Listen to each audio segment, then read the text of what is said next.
Boa noite, começando aqui a nossa live de hoje, para a gente falar sobre comunicação não violenta, cultura de paz. Como é que vocês estão aí? Boa noite, o pessoal vai chegando. Hoje tivemos uma tempestade aqui na cidade que eu moro. E com vocês, como é que estão as coisas? Espero que vocês estejam bem seguros por aí. E aqui nós vamos continuar o nosso papo, né? Toda quarta-feira. Gente, é impressionante. Toda vez que eu começo, o celular começa a tocar loucamente. Claro que é propaganda, né? E hoje a gente vai falar sobre um assunto que é muito importante e essa semana, começo da semana passada e essa semana também, algumas pessoas me fizeram esses apontamentos em algumas situações e eu falei, vou trazer isso para a live.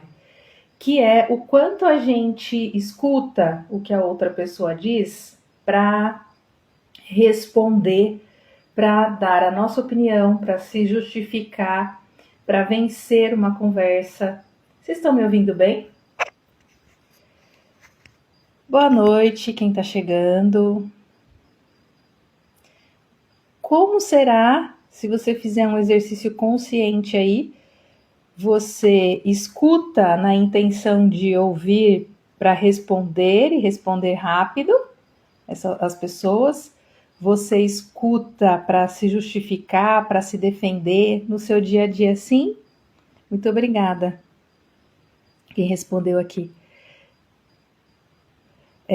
Como é no seu dia a dia, em geral, né? Quando você está conversando com alguém, porque a nossa história aqui, nosso canal é para falar de comunicação não violenta, escuta compassiva, ou seja, quando a gente escuta para de fato entender a necessidade do outro. Então, no nosso cotidiano, a gente pode aprender com a comunicação não violenta como nós estamos respondendo às pessoas, como nós ouvimos as pessoas. Uma das grandes dos temas, né, de eventos corporativos, de treinamentos, é falar sobre comunicação. Então a gente muitas vezes, principalmente no âmbito profissional, no pessoal também, mas no profissional a gente ouve muitas vezes a importância da comunicação.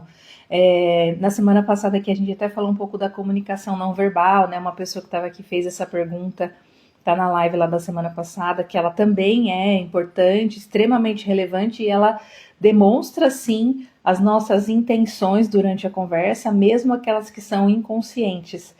E a gente vai achando que a comunicação ela é somente o passo de falar, né? Somente as escolhas das palavras, somente o posicionamento, somente a forma com que a gente fala, né? Não só o que a gente fala, mas a forma com que a gente fala. E a gente muitas vezes esquece que a escuta ela faz parte essencial da comunicação. Porque quando eu estou me relacionando com as pessoas, seja no ambiente profissional ou em qualquer outro ambiente, essa escuta do que o outro diz é um grande direcionador do meu próximo passo, daquilo que eu vou responder, daquilo que eu vou agir e principalmente daquilo que eu vou perguntar. Uma das coisas que eu ensino para os meus alunos, né, tanto no Viver com Paixão como no curso de extensão, no curso de extensão universitária, é que a gente precisa, então, dar um passo anterior, uma pausa, uma respiração, para a gente ouvir o que a pessoa tem a dizer, né, e respirar para entender a necessidade dela. E para a gente fazer isso, a gente tem que ser um pouco, na verdade muito, curioso sobre as outras pessoas. Então, imagine que alguém discutiu com você ou te deu uma resposta atravessada por algum motivo, né, desses que acontecem no nosso cotidiano. Então, ao invés de você já responder, se justificar ou cobrar, né, porque essa pessoa está falando assim, você pode ser curioso para tentar entender qual é a necessidade dessa pessoa. Porque uma das máximas da comunicação não violenta é que por trás de todo comportamento existe uma necessidade. Então, se a pessoa teve uma reação, se ela teve um comportamento, tem uma necessidade ali por trás daquela reação que ela teve. Qual seria a necessidade que essa pessoa tem ou teve, né, para responder daquela forma? Porque muitas vezes os nossos padrões de resposta, os nossos padrões de reação, eles são automáticos. Então a gente já aprendeu, nosso cérebro ele é um grande economizador de energia. Ele faz muitas coisas, ele tem extrema capacidade, tem neuroplasticidade para aprender durante toda a vida, mas ele gosta de economizar energia. Então a gente vai seguir um determinado padrão. E aí, dependendo de como essa pessoa aprendeu, né, a lidar com os sentimentos, a lidar com as suas necessidades, é como ela vai agir de uma maneira inconsciente na maioria das vezes. Então, quando eu falo com as pessoas e elas me trazem, né, principalmente nas questões de mediação, de conflitos, que as pessoas trazem assim, Lid, mas essa pessoa fez isso com certeza absoluta para me prejudicar.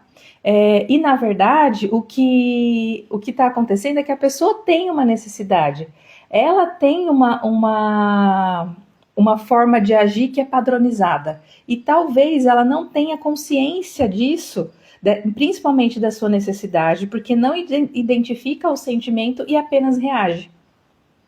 E a gente pode, então, sendo curioso com as necessidades das pessoas, naquele determinado momento fazer uma pergunta, né, para ela, inclusive. Olha, percebi que você agiu desta forma. Eu não entendi bem o que você quis dizer. Você pode me falar novamente? Ou o que de fato você precisa que eu faça por você? Deixa eu ver aqui. Nossa, que legal, Diana. Iniciei um clube de livro de mulheres e estamos lendo o livro Comunicação Não Violenta. Por um acaso encontrei essa live, muito bom. Enviei para elas. Ah, obrigada. Aqui nesse canal, Meia Assis, é isso? Eu falo sobre comunicação não violenta. 2 grandes temas que são as motivações da minha vida.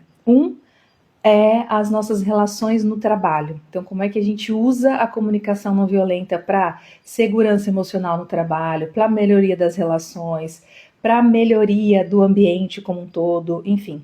E o segundo grande tema é para a comunicação das relações que importam, né? Que eu falo que são as relações entre pais e filhos. Que também é uma abordagem muito importante, né, fundamental dentro da comunicação não violenta, porque tem uma diferença significativa do modo como a gente se relaciona com as pessoas externas e como a gente se relaciona com filhos. Então, aqui você vai encontrar toda quarta-feira eu estou aqui nas lives e também tem os cursos, eu vou sempre divulgando por aqui. Então, quando a gente procura ter curiosidade sobre as necessidades da outra pessoa, a gente fica com uma chave poderosa nas nossas mãos, que é escolher atender a necessidade daquela pessoa ou escolher não atender aquela necessidade. Então, é correto dizer que algumas pessoas têm reações violentas por não ter argumentos? É correto dizer que algumas pessoas têm reações violentas por não ter argumentos? Muitas vezes a pessoa não tem repertório de identificar, Beth, os próprios sentimentos. Então ela não identifica, ela não consegue reconhecer as necessidades e ela age por impulso. Então a gente sempre pode reagir, né, por um impulso, por uma necessidade de autodefesa, de autopreservação, de medo. Então, as pessoas, elas não conseguem verbalizar, ou seja, racionalizar o comportamento, e a gente fala que nós somos seres racionais, né?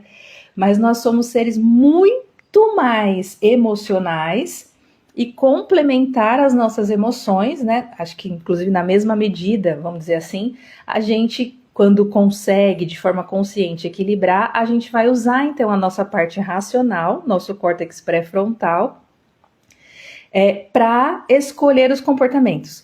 Quando a gente age no inconsciente, quando a gente age naquele padrão automático, padronizado, né, sonâmbulo, que a gente só repete padrão, muitas vezes a gente age das formas mais instintivas, que sempre fica gravado, Cimeia, sempre ficam gravados. Só quando a internet dá algum problema aqui que a gente não grava, mas sempre fica. E aí quando a gente não consegue, né, ter esse repertório e age por essa impulsividade, nesse padrão automático, a gente corre um grande risco de agir de forma violenta. Por quê? Nós somos ensinados desde pequenos a nos defender, né, como uma sobrevivência de um mundo que é extremamente competitivo, comparativo. Então a gente aprende que eu preciso dar respostas rápidas. Veja como a gente cobra as crianças, né? Delas terem um comportamento, delas aprenderem rápido, de você falar só uma vez e a criança já aprendeu. Eu ouço isso, assim, muitas vezes. E é claro que como mãe, né, tenho crianças em idades diferentes e essa experiência, porque grande parte da nossa comunicação e de relacionamento, ela vai vir da experiência, daquilo que a gente sente, né? Ela não vem só de um conhecimento técnico. E é por isso, Simeia, que é importante a gente extrapolar a leitura do livro, é fundamental vocês lerem, mas extrapolarem para a experiência, para o uso da comunicação não violenta no cotidiano, porque é a experiência que vai nos fazer sentir que vale a pena nós buscarmos a cultura de paz. Porque assim a gente se conecta melhor com as pessoas, assim a gente, né, eu sempre falo isso nos meus treinamentos, você quer ter paz ou quer ter razão? Todo mundo responde que quer ter paz. Mas quando eu faço a pergunta, na sua última discussão com alguém, no seu último conflito, respira aí e lembra como você estava respondendo àquela situação. Você estava respondendo buscando a paz ou buscando ter razão?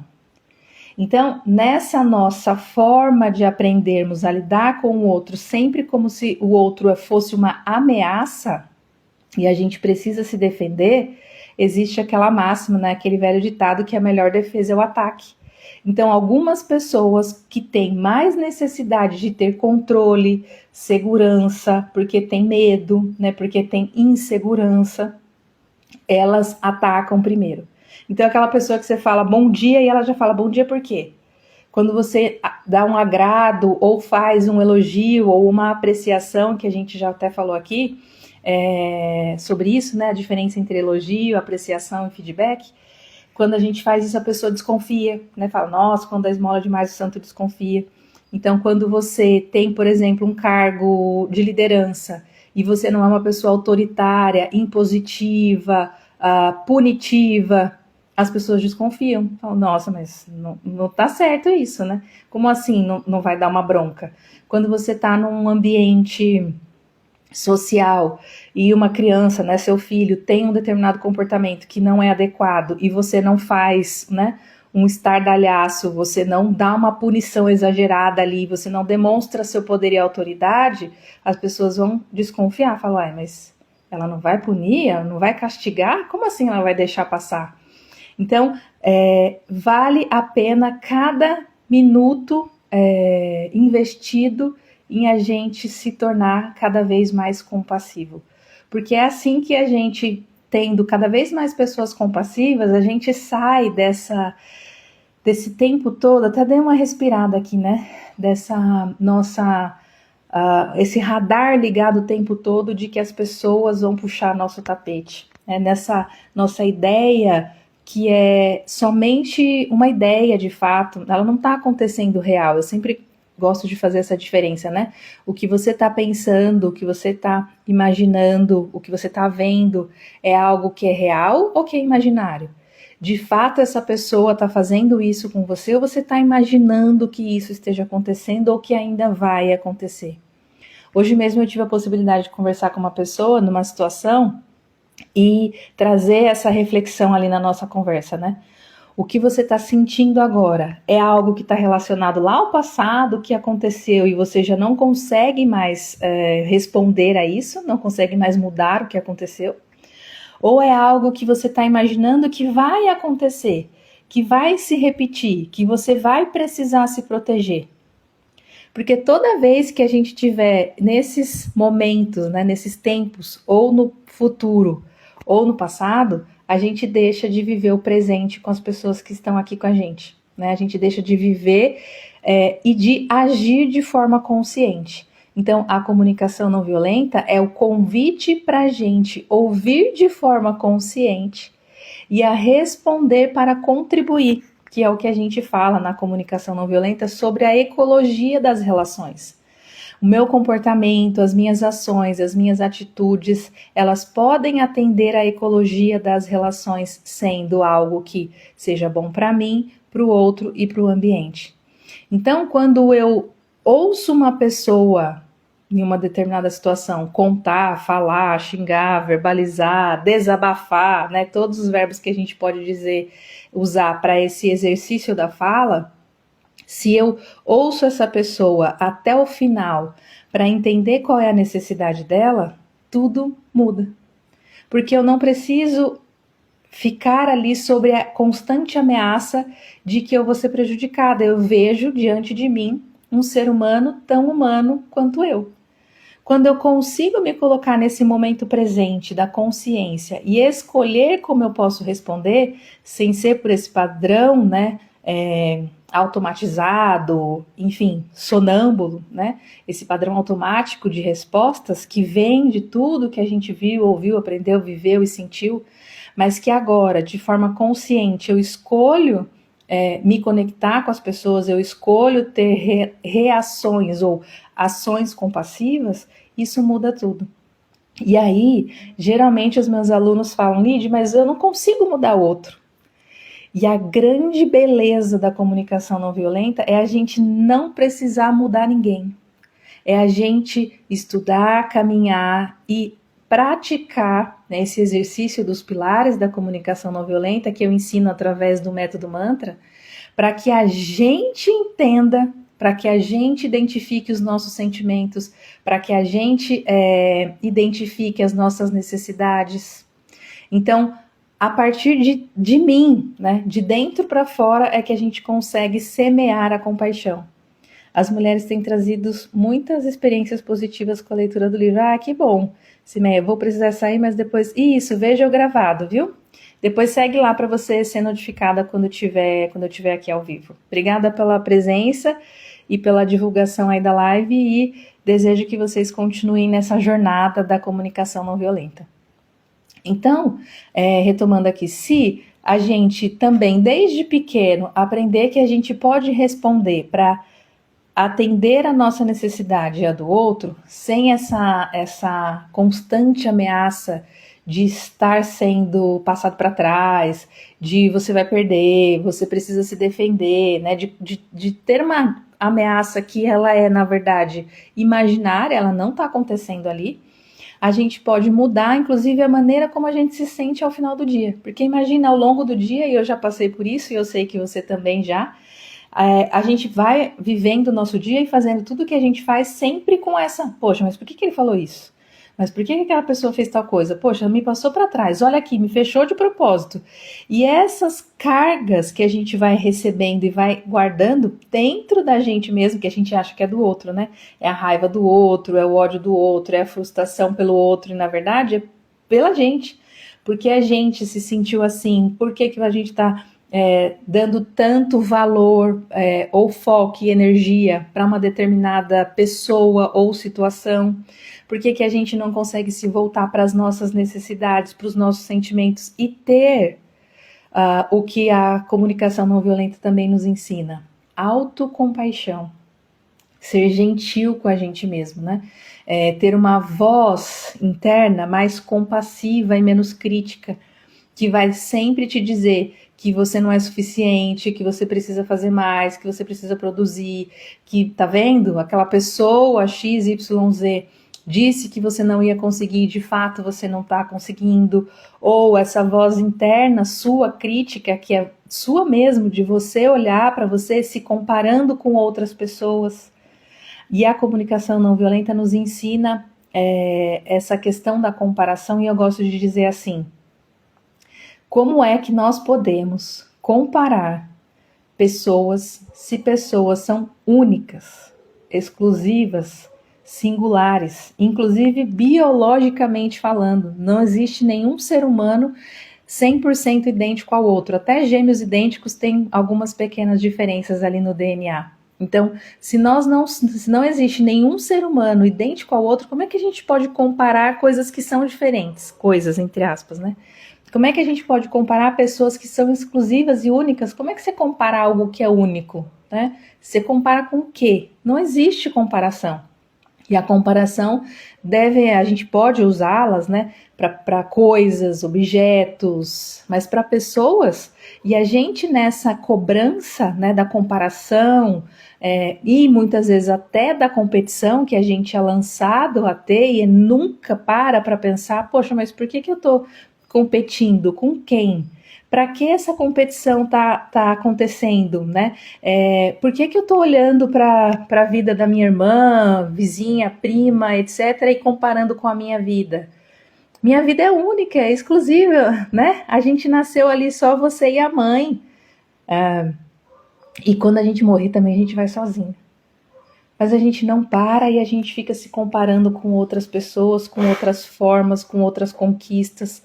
E é claro que a gente pode se inspirar nas pessoas para positivamente, né, ter uma motivação e olhar para aquela pessoa e falar, nossa, que legal essa pessoa, né, gostaria de ter comportamentos parecidos com o dela, gostaria de pensar parecido com o que ela pensa, e aí a gente faz, né, Clube do Livro, e a gente vai fazendo as nossas comunidades, né, que têm os mesmos valores, enfim. Então a gente vai se reunindo na interdependência que nós temos uns dos outros e vai deixando cada vez mais essa nossa necessidade de independência. Não, eu preciso ser independente.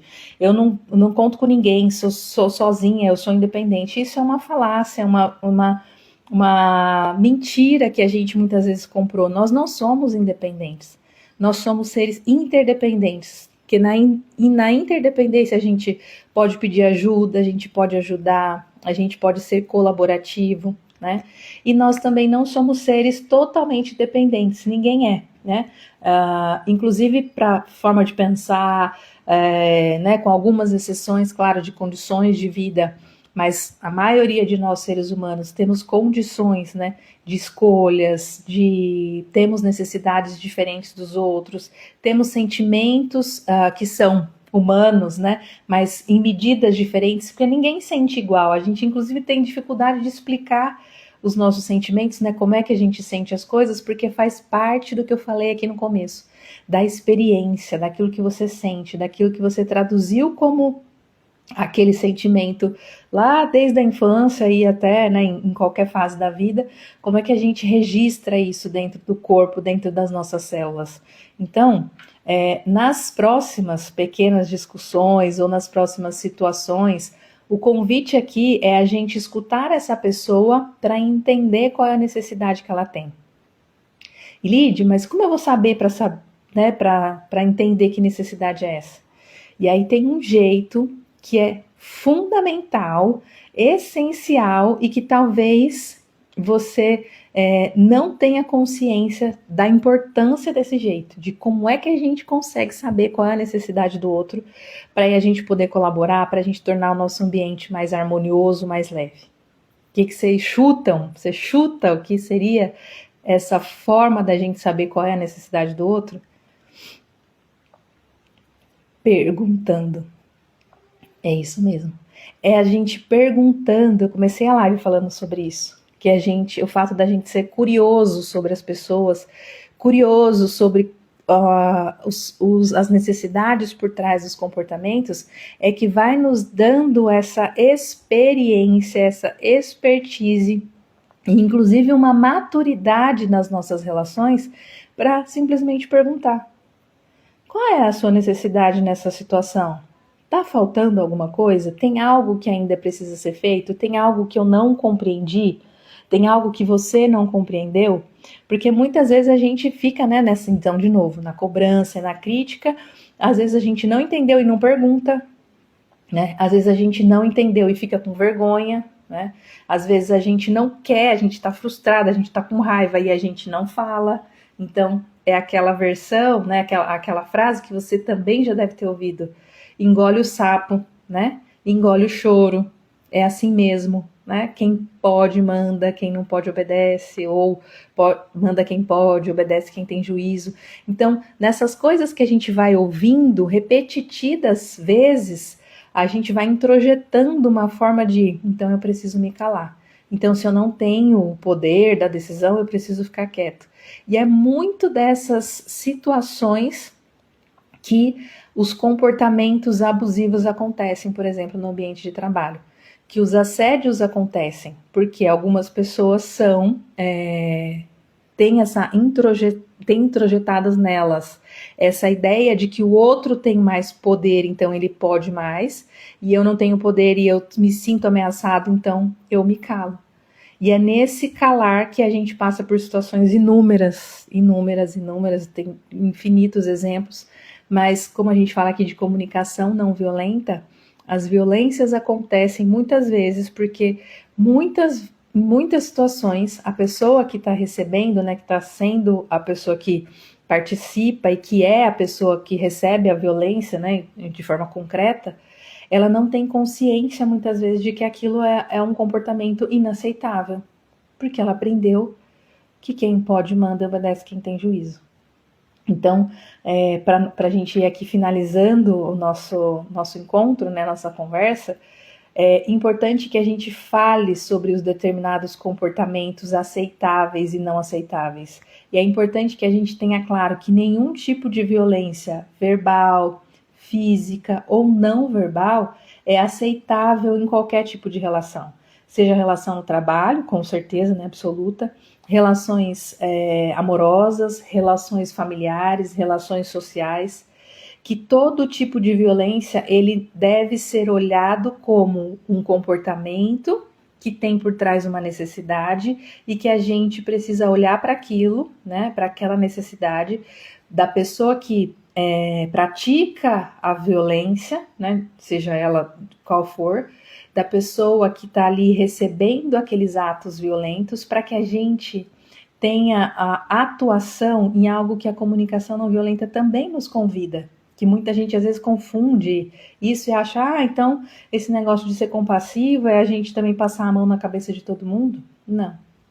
Dentro da comunicação não violenta, a gente tem uma parte muito forte de aprendizado sobre o que é justiça social, sobre aquilo que é ecológico, sobre aquilo que precisa estar bom para mim, para o outro e para o ambiente, e quais as maneiras, então, diferentes das punições exageradas, diferentes de fazer com que a pessoa seja humilhada publicamente por um determinado comportamento que ela teve que não é aceitável, diferente dessa opressão, né, dessa forma de se vingar dos comportamentos alheios, da gente olhar para as pessoas com esse mesmo olhar compassivo, de dar oportunidade, de trazer para a consciência, para que ela também consiga fazer escolhas diferentes, para que ela também consiga perceber os comportamentos que são prejudiciais para essa ecologia, né, que não atendem ao conceito ecológico.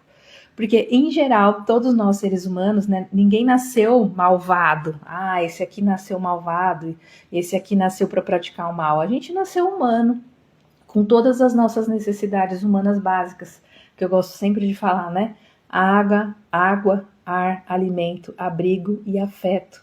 Então, muitas vezes a gente tem outras necessidades supridas, mas a gente não tem o afeto. E dentro do afeto cabe uma infinidade de sentimentos, né? O reconhecimento, a visibilidade, a escuta, né? Então, dessa pessoa poder ser ouvida nas suas necessidades, de ser atendida nas suas necessidades, respeito, enfim, uma série de sentimentos que cabem aí dentro do afeto. Então, da próxima vez que você tiver uma situação em que você precisa ouvir alguém para responder, respira antes e verifica se você está ouvindo só para responder ou se você está ouvindo para entender o que ela está dizendo. Se você está ouvindo só para ser rápido, só para cumprir mais uma exigência, só para se defender, só para se proteger, ou se você está escutando para entender o que a outra pessoa está dizendo. Porque nessa da gente conseguir entender, muitos conflitos, né, do nosso cotidiano, eles podem ser minimizados, eles podem ser compreendidos de uma outra forma, eles podem ser tratados de uma outra maneira, seja no ambiente de trabalho, seja no ambiente familiar, se a gente conseguir olhar para outra pessoa como um ser humano tão humano quanto eu. Esse é um desafio, porque muitas vezes a gente vai olhando o outro como um inferior, o outro como, né, com menor valia, o outro com menos capacidade, o outro, enfim, né? E aqui da outra live, se a gente for falar só de preconceitos e de tantos outros comportamentos que a gente tem no nosso cotidiano. Mas eu te convido a fazer esse exercício das próximas vezes que você estiver ouvindo alguém, a perceber se você está ouvindo para responder ou se você está ouvindo para entender. E se você gostou da live, manda para alguém que você acha que também possa ser beneficiado. Entra, né? Começa a seguir aqui o canal para você receber toda quarta-feira, quando a gente estiver ao vivo, e receber também os outros conteúdos que eu vou colocando aqui, sempre sobre comunicação não violenta e cultura de paz. Então, muito obrigada pela presença de vocês aqui hoje, e a gente vai encerrando e eu agradeço vocês, tá bom? Então, e Adriana, acabei de falar tchau, mas a live vai ficar gravada, e aí vocês também, se quiserem comentar, sugerir, fazer perguntas, me chamar no direct, estou aqui à disposição para a gente falar sempre como a gente pode desenvolver o nosso cotidiano, viver o nosso cotidiano de forma mais leve, harmoniosa e respeitosa. Então, até a próxima quarta-feira nas lives e durante a semana nos outros conteúdos, sempre aqui e também lá no canal do YouTube, tá bom? Então, um abraço.